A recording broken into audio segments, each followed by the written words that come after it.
Students, welcome to our channel. आज हम symmetric और स्क्यू सिमेट्रिक मैट्रिक्स क्या होती है इसके बारे में पढ़ेंगे। इससे पहले अगर आपने हमारा चैनल सब्सक्राइब नहीं किया है तो उसको सब्सक्राइब कीजिए, लाइक कीजिए और शेयर कीजिए। अब हम आते हैं सिमेट्रिक मैट्रिक्स क्या होती है। सिमेट्रिक मैट्रिक्स से पहले हमको ट्रांसपोज मैट्रिक्स क्या होती है ये समझना पड़ेगा।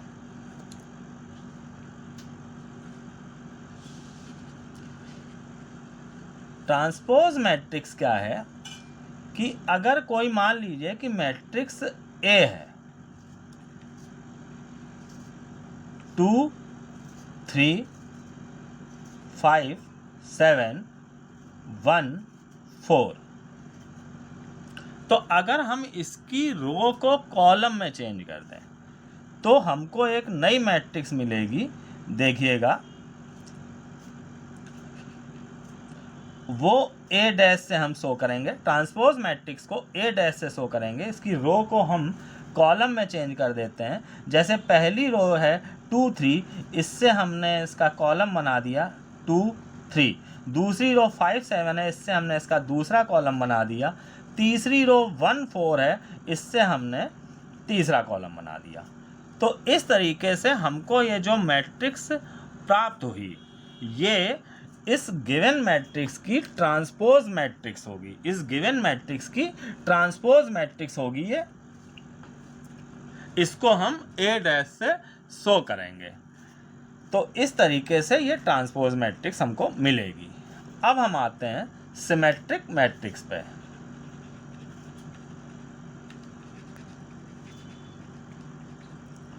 सिमेट्रिक मैट्रिक्स क्या है?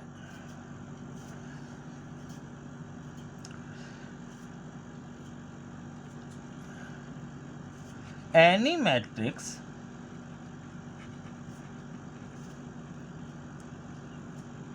A is called symmetric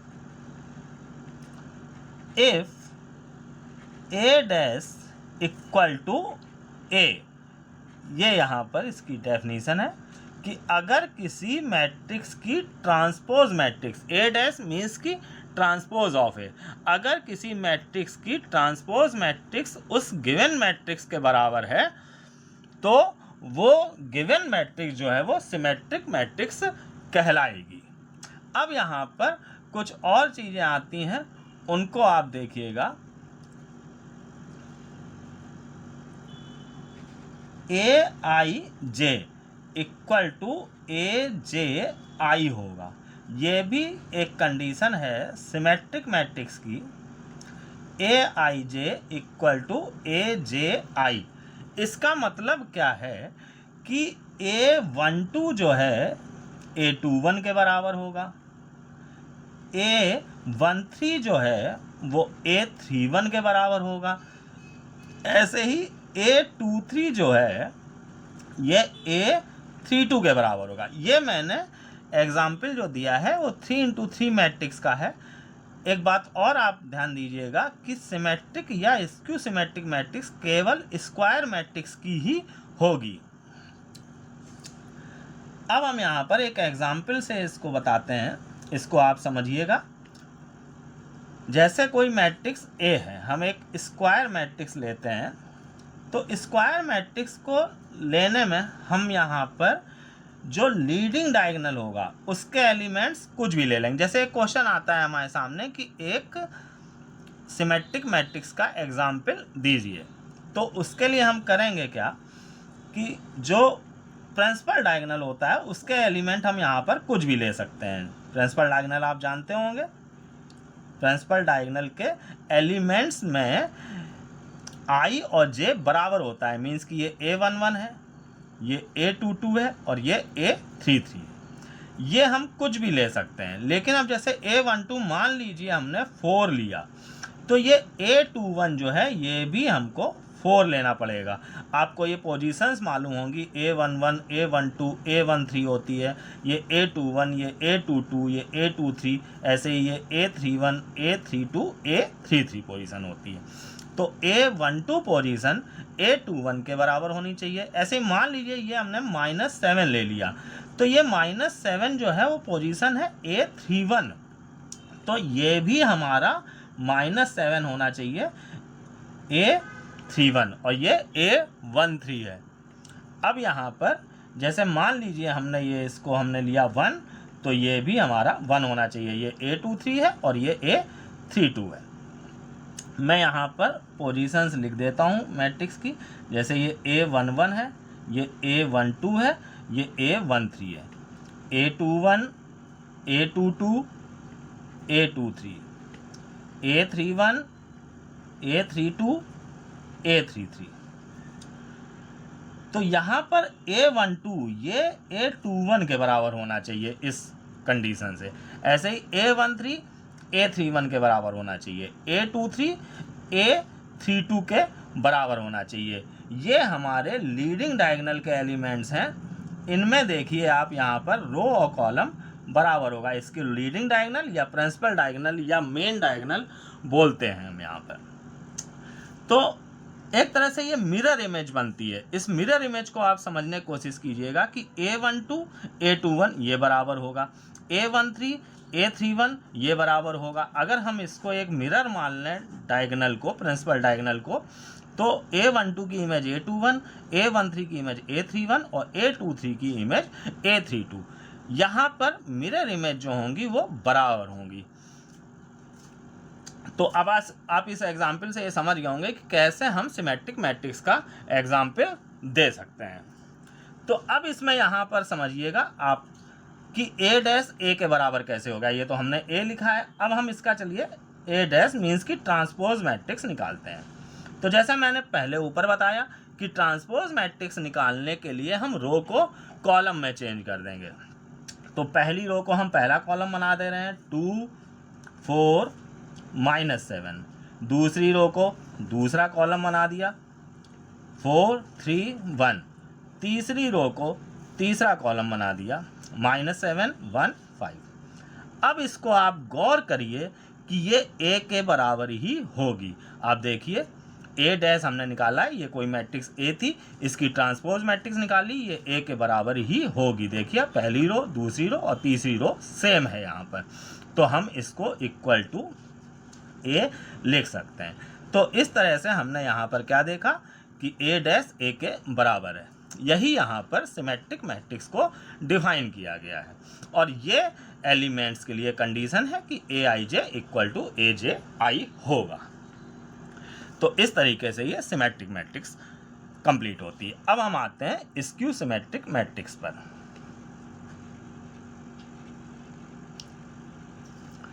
skew symmetric matrix क्या है? Any matrix A is called skew symmetric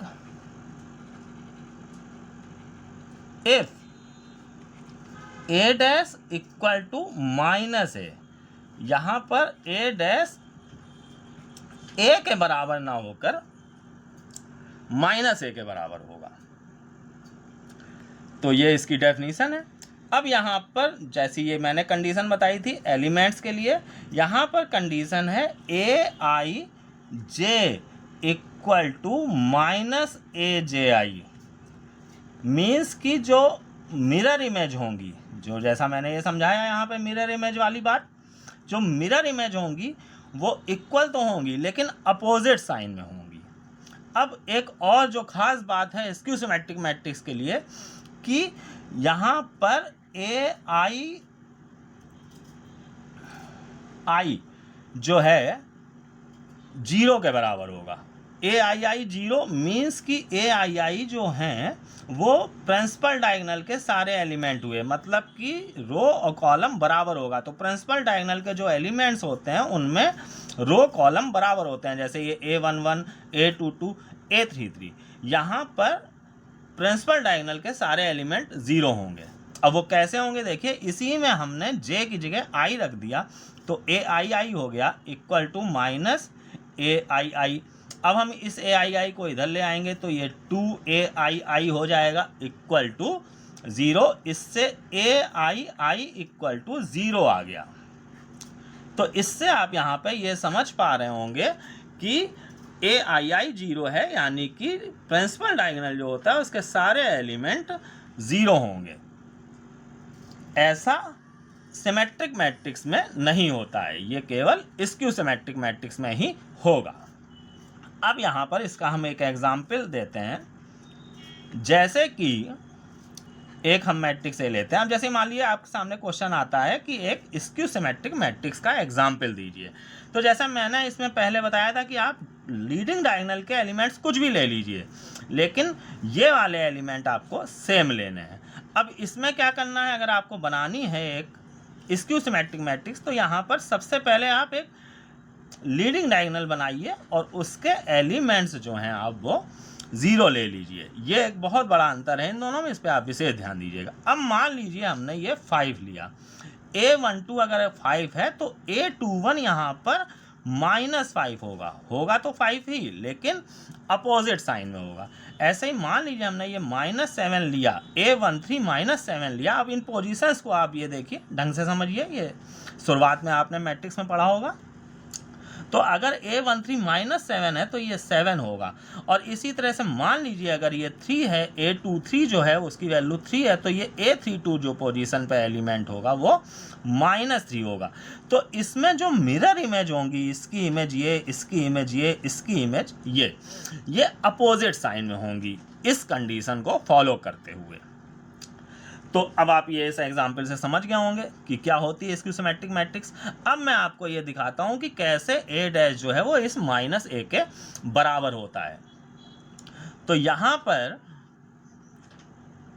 अब हम a' निकालते हैं। a' फिर वही रो को हम कॉलम में चेंज कर देंगे, जैसा मैंने पहले इधर बताया था। तो ये 0 5 -7 हो जाएगा, -5 0 3 हो जाएगा, और ये -7 3 0 हो जाएगा। अब हम देखते हैं कि a' जो है, आप देखिए इस a के बराबर नहीं है, अपोजिट साइन आ रहे हैं। यहाँ पे देखिए, यहाँ 5 था, यहाँ -5 -7 था। यहाँ पर ये ये पहली रो को पहला कॉलम बनाया, यहाँ पर ये तीसरी रो को जो हमने यहाँ पे तीसरा कॉलम बनाया है, तो यहाँ पे +7 था, तो ये +7 होगा। तो ये अपोजिट साइन में आ रहा है। अभी ये इस, जैसे यहाँ पे देखिए हमने जब ट्रांसपोज मैट्रिक्स ली थी तो a के बराबर आ गई थी, ये ट्रांसपोज मैट्रिक्स a' जो है वो a के बराबर आई थी। यहाँ पर ट्रांसपोज मैट्रिक्स अभी a के बराबर नहीं आई है, तो इसमें अब हम माइनस कॉमन ले लेते हैं। अगर हम यहाँ पर सारे एलिमेंट से माइनस कॉमन ले लेंगे तो 0 5 -7 -5, सबसे माइनस कॉमन ले लेते हैं, 0 -3। यहाँ पर तीसरी रो को, ये देखिए आप, तीसरी रो को जब हम तीसरा कॉलम बनाएंगे तो 7 -3 आएगा यहाँ पर। अब हम इस पर फिर से आते हैं, यहाँ पे हमने माइनस कॉमन लिया है, देखिए पहली रो से, दूसरी रो से। अब जब तीसरी रो से कॉमन लेंगे तो 7 -3 और ये 0 आ जाएगा। तो हमने यहाँ पर जो a' निकाला उससे हमने यहाँ पर माइनस कॉमन ले लिया। अब आप इसको देखिए कि ये जो मैट्रिक्स आई है वो इस मैट्रिक्स a के बराबर है। तो इस तरीके से ये condition a' equal to -a follow हो गई। स्टूडेंट्स, अब हम आते हैं एक बहुत ही इंपॉर्टेंट क्वेश्चन पे। एक्सप्रेस मैट्रिक्स A दी गई है as the sum of a symmetric and a skew symmetric matrix. मतलब हमें इस मैट्रिक्स को ऐसी दो मैट्रिक्स के सम में लिखना है जिसमें कि एक सिमेट्रिक हो और एक स्क्यू सिमेट्रिक मैट्रिक्स हो। तो अब यहाँ पर, इससे पहले मैं यहाँ पर सिमेट्रिक और स्क्यू सिमेट्रिक मैट्रिक्स के ऊपर कुछ प्रॉपर्टी हैं इसकी, वो बता देता हूँ। पहली प्रॉपर्टी है कि a + a' जो है वो सिमेट्रिक मैट्रिक्स होगी।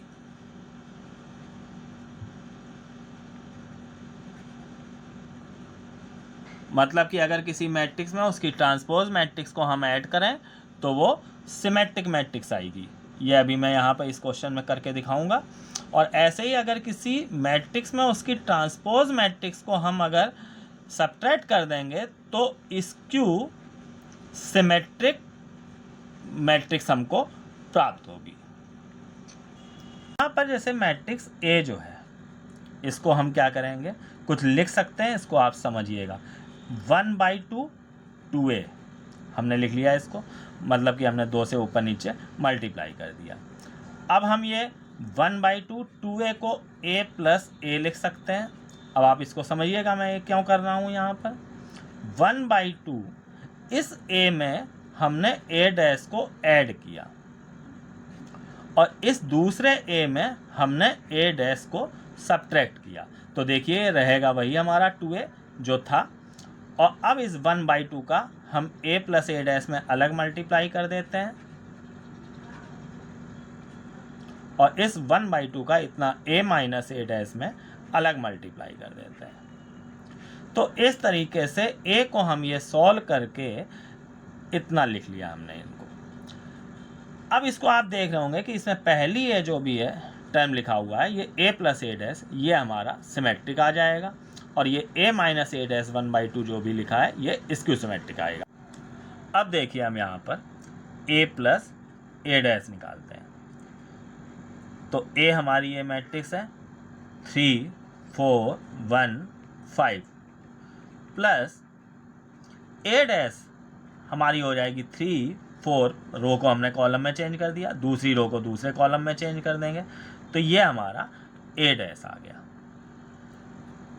इसको जब हम ऐड करेंगे तो ये 6 4 प्लस 1 5 1 प्लस 4 5 5 प्लस 5 10, इतना आ जाएगा ये। तो ये a प्लस a डैश की वैल्यू आई। अब हम ऐसे ही अगर 1/2 a प्लस a डैश निकालना चाहते हैं, जैसे यहाँ पे जो भी लिखा है ये हम निकालेंगे, तो बस 1/2 का इस मैट्रिक्स में मल्टीप्लाई हो जाएगा 6 5 5 10। अब आप यहाँ पर देख सकते हैं कि 1/2 a प्लस a डैश जो मैट्रिक्स आई है वो सिमेट्रिक मैट्रिक्स है। देखिए सिमेट्रिक मैट्रिक्स में मैंने बताया था कि प्रिंसिपल डायगोनल के एलिमेंट कुछ भी हों, लीडिंग डायगोनल के एलिमेंट कुछ भी हों, यहाँ पर ये वाले सेम होने चाहिए। ये a12 है और ये a21 है, ये देखिए सेम है, मिरर इमेज वाली बात आप ध्यान कीजिए। तो ये इस तरीके से सिमेट्रिक मैट्रिक्स आई है। जैसा कि मैंने यहाँ पर भी ये बताया था कि सिमेट्रिक मैट्रिक्स हमको मिलेगी जब हम किसी मैट्रिक्स में उसकी ट्रांसपोज मैट्रिक्स को ऐड करेंगे। देखिए अब ये हमारा 1/2 a माइनस a डैश जो है 1/2 a है हमारा 3 4 1 5 माइनस a डैश जो है हमारा, इसी की रो को कॉलम में चेंज कर देंगे 3 4 1 5। तो ये हम 1/2 a माइनस a डैश निकाल रहे हैं 1/2। अब ये 3 में से 3 सब्ट्रैक्ट करेंगे 0, 4 में से 1 सब्ट्रैक्ट करेंगे 3, 1 में से ये 4 सब्ट्रैक्ट करेंगे तो -3, 5 में से 5 सब्ट्रैक्ट करेंगे तो 0। अब आप इसको देखिए, लीडिंग डायगोनल के एलिमेंट प्रिंसिपल डायगोनल के एलिमेंट 0 आ गए और ये अपोजिट साइन में आए, a12 a21 बराबर है लेकिन अपोजिट साइन में है, तो ये हमको एक स्क्यू सिमेट्रिक मैट्रिक्स मिल गई। तो इस तरीके से आपने ये देख लिया कि a प्लस a डैश जो है ये सिमेट्रिक मैट्रिक्स आती है और a माइनस a डैश जो है वो स्क्यू सिमेट्रिक मैट्रिक्स आती है। अब इसके आगे हम आते हैं यहाँ पे। नाउ हमें क्वेश्चन मिला था करने के लिए कि इस मैट्रिक्स को हमें इसकी सिमेट्रिक और स्क्यू सिमेट्रिक मैट्रिक्स के सम के फॉर्म में लिखना है। तो हमने सबसे पहले ये काम जो किया था, इसी में अब हम इनकी जो वैल्यूज़ निकालनी है हमने ये रख देते हैं। तो नाउ बाई 1 मैं ये लिख देता हूँ, इसको मैं 1 मान लेता हूँ, रिजल्ट 1 है ये। अब इसमें रखते हैं ये 1/2 a प्लस a डैश की वैल्यू ये हमने रख दी 1/2 6 5 5 10 और प्लस ये 1/2 इतने की वैल्यू जो है वो हमने ये रख दी 1/2 0 3 -3 0। तो इस तरीके से ये हमारा आंसर आ गया कि ये जो मैट्रिक्स A है वो एक सिमेट्रिक और प्लस एक स्क्यू सिमेट्रिक मैट्रिक्स के सम के फॉर्म में ये लिखी हुई है। तो इस तरीके से ये हमारा आंसर आ गया। स्टूडेंट्स ये मैंने 2x2 ऑर्डर की मैट्रिक्स पर एक एग्जाम्पल दिया है, सेम यही काम हम 3x3 ऑर्डर की मैट्रिक्स पर भी करेंगे। तो इस तरीके से ये बहुत ही इंपॉर्टेंट क्वेश्चन एक कंप्लीट होता है।